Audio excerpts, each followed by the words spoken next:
Marvel.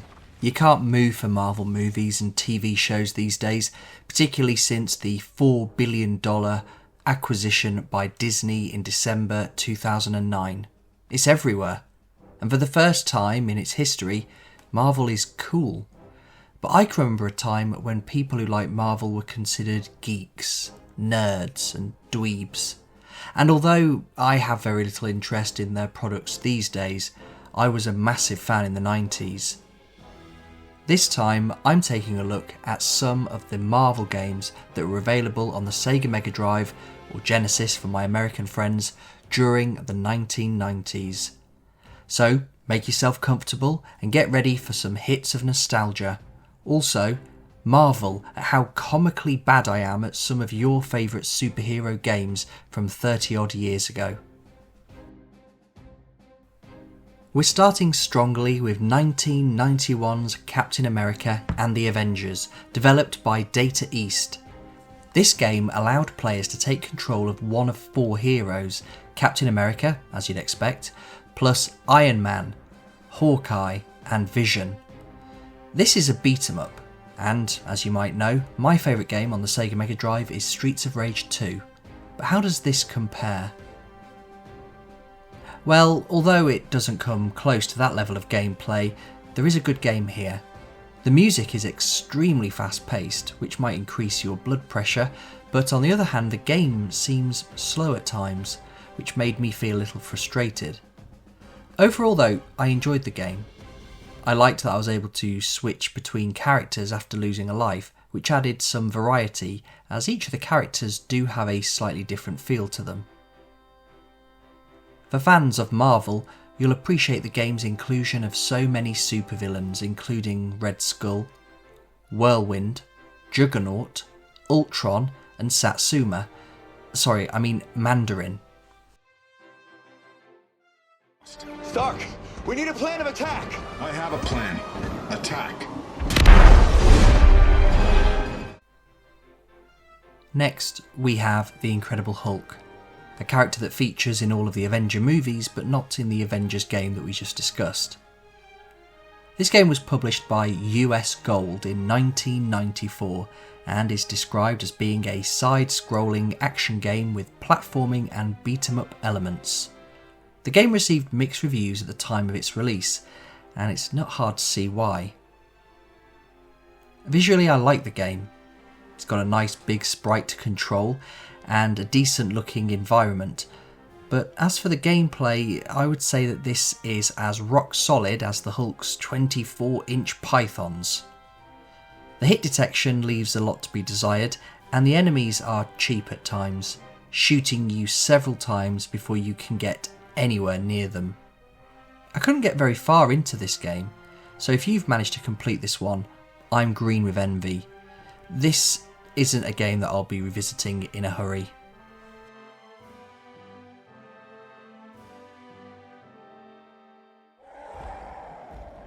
Maybe smash a few things along the way. I think it's gratuitous, but whatever.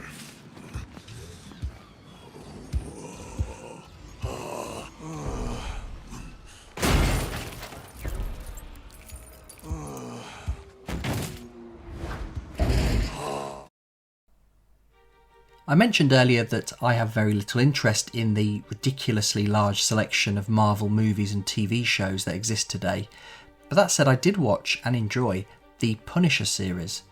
And perhaps even more than that, I enjoyed Capcom's beat-em-up based on everyone's favourite anti-hero, Frank Castle. This game was released on the Genesis in North America in late 1994, and then 6 months later on the Sega Mega Drive in April 1995 over here in Europe. This game looks incredible, as all 90s Capcom games do. I love the art style of this one, and on top of that, it's a bloody good game. I played it all the way through as the Punisher, and even had a little go with Nick Fury, who's available to control in addition to the titular hero. As well as kicking and punching your way through the levels, you can also use guns on occasion too, which makes it an authentic Punisher experience. This can be played in 2-player co-op, which I imagine would be a blast. Unfortunately, I have no friends, so had to take on all the enemies without a shield teammate. Of all the games in this video, this is by far the best, and if you're going to check out just one for yourself, make sure it's The Punisher.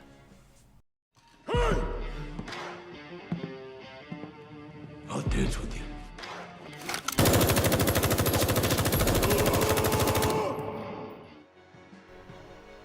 There were several games on the system that allowed players to take control of Spider-Man, but I opted to check out 1995's side-scrolling action-adventure by Acclaim and LGN, as it was based on the cartoon from the mid-90s, which was one of my favourites growing up. But I made a big mistake. This game was panned by critics when it came out, and I didn't enjoy this one at all. I'm sorry, as I'm sure someone watching this is going to be upset by my remarks, but this game just has very little going for it. Visually, yes, it looks great. Other than that, I've nothing positive to say about it. The music is so annoying, I had to mute it. Screechy, whiny, and going round and around in a loop. But what made this game even worse was the fact that I didn't have a clue where I was supposed to be going. And maybe that's my fault. Perhaps someone is typing in the comments right now to tell me that it is indeed easy to navigate. But I just didn't enjoy this one at all. If I can use just one word to describe this game, it would be frustrating. If, like me, you enjoyed the Spider-Man cartoons of the mid-90s, then it's highly likely that you also enjoyed the X-Men cartoons as well. And in 1993, there was a game released based on that series. Surely it can't be as bad as that Spider-Man game. Well, once again, visually, it's a feast for the eyes. A lovely looking game. The character sprites look just like their cartoon counterparts. The audio is slightly better than the Spider-Man game, but it's still grating at times.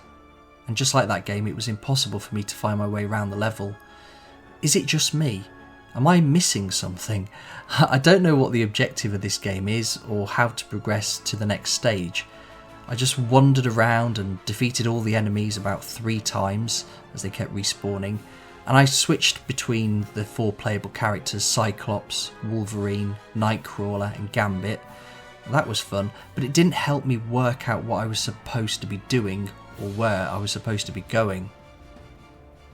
The platforms in this one are a bit annoying too, as sometimes you land on them and sometimes you just fall through them.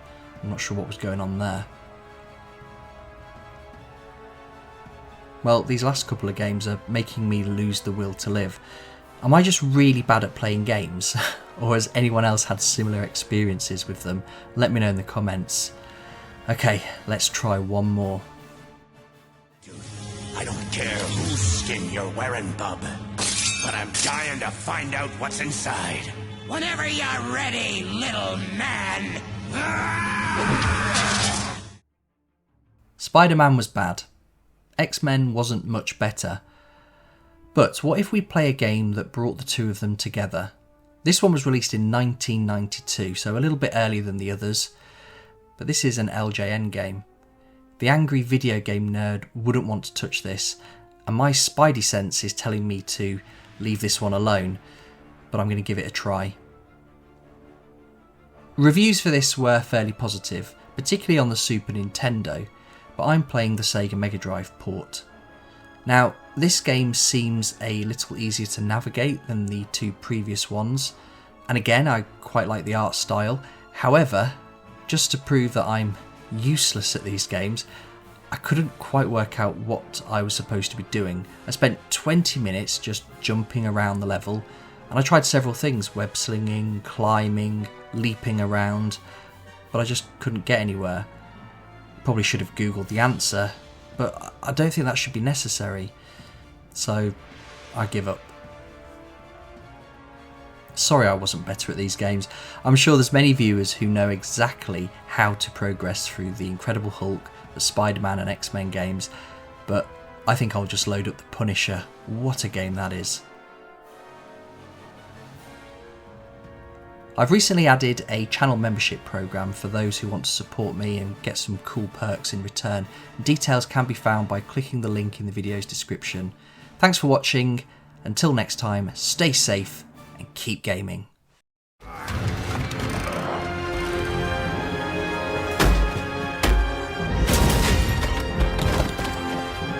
I am inevitable.